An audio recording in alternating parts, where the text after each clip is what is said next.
they have not really started to do the things they talk about. But they do something which is very smart. They have decided in the city council, this is the way we go. So the city is absolutely full of posters telling about that we will do 200 kilometer of bicycle network.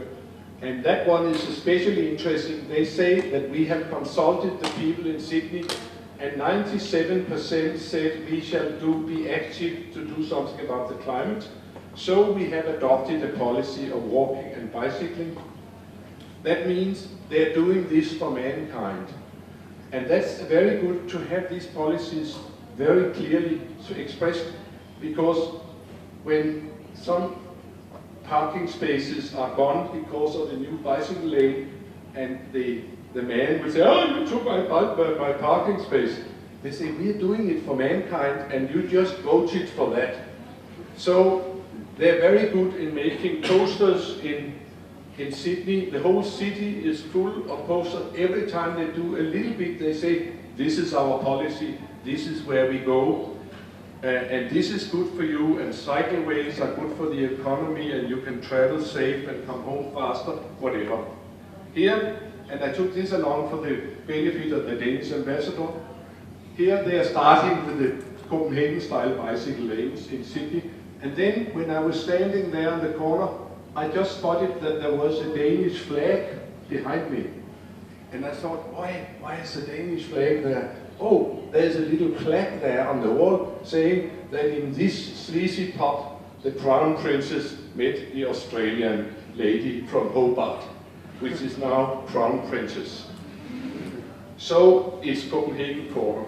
The year after, they were finished with the bicycle lane, and the Danish flag was still flying. It's flown ever since. They are full speed now in Sydney to realize the plan. Here we walk and here we bike. In Vancouver, in Canada, they have the same policy. Order of priority, walking, bicycle, transit, and deliveries. The automobile is last. Even in Washington, in America, they have put bike lanes down the middle of Pennsylvania Avenue, so you can rush up to the Senate full speed on a bicycle. It's quite silly to have bicycle lanes in the middle of the street, but it's very symbolic. They have this policy. I will end, and you are happy now to hear that I plan to stop. I will end to tell you a little bit about New York. In New York, they have the mayor, Michael Bloomberg, and he realized that with the speed of the climate diplomacy, it would take a long while before the national states moved. But the major problem with the climate came from all the cities. So he started something called C40, which is the mayors of the major cities in the world coming together.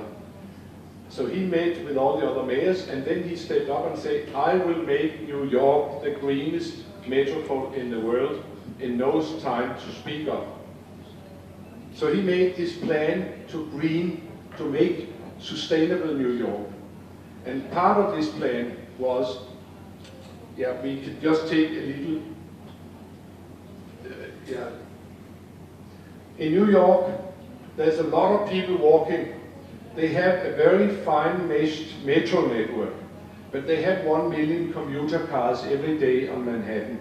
His plan is that they shall go. We don't need commuter cars in Manhattan. It's very dense, it's very flat, the streets are very wide.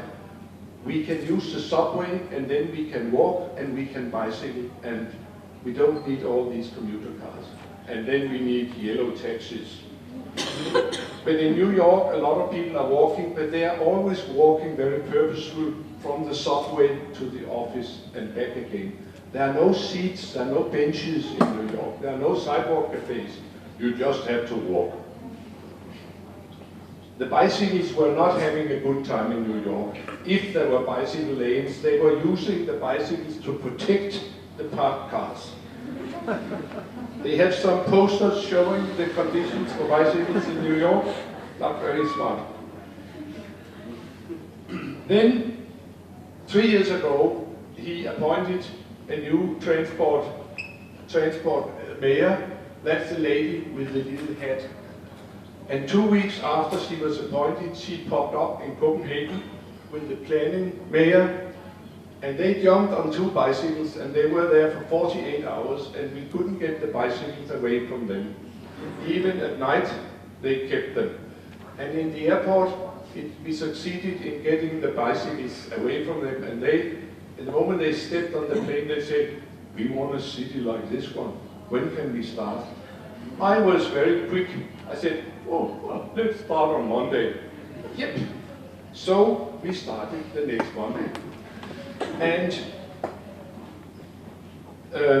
they started, we helped them with the strategies for implementing, because they realized that that was a perfect place for bicycling. It was flat and it was concentrated, and there was actually small distances and many people. And now they are putting in bicycle lanes in a fantastic speed.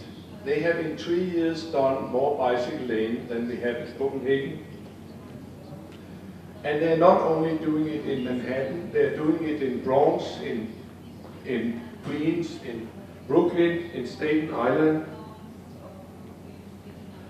And the other part of their program was to make it much more pleasurable to be a pedestrian, to be people in New York.